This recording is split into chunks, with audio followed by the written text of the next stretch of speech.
We want to encourage the commitment, collaborative between the national government, all the partners, and also have to challenge the local leaders that are here today to take ownership of this project, because if you don't own it, then we won't be able to sustain it. So can we all own it?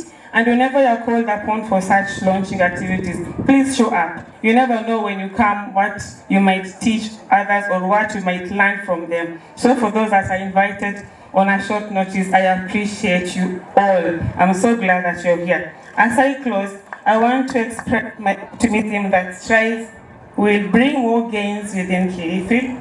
We also want to reaffirm our commitment to gender equality, youth empowerment, and building resilient health systems.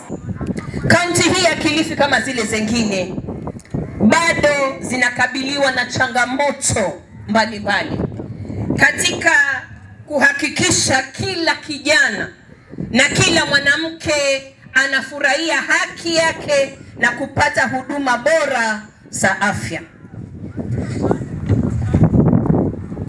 Baadhi ya hizi changamoto kwa mfano ni kama kiwango cha maambukizi ya virusi vya ukimwi miongoni mwa vijana balehe bado ni jambo la kutia wasiwasi.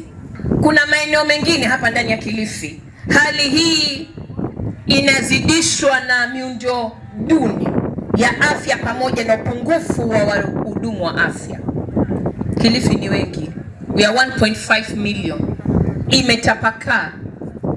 Kweli tunajaribu kama Kilifi County Government kuandika watu, lakini kumbuka departments ni nyingi. Hatuwezi kusema tu wafanyakazi ambao tutakaoandika ndani ya Kilifi ni wa afya. No, kuna department nyingi zingine ambazo pia huduma lazima ziendelee.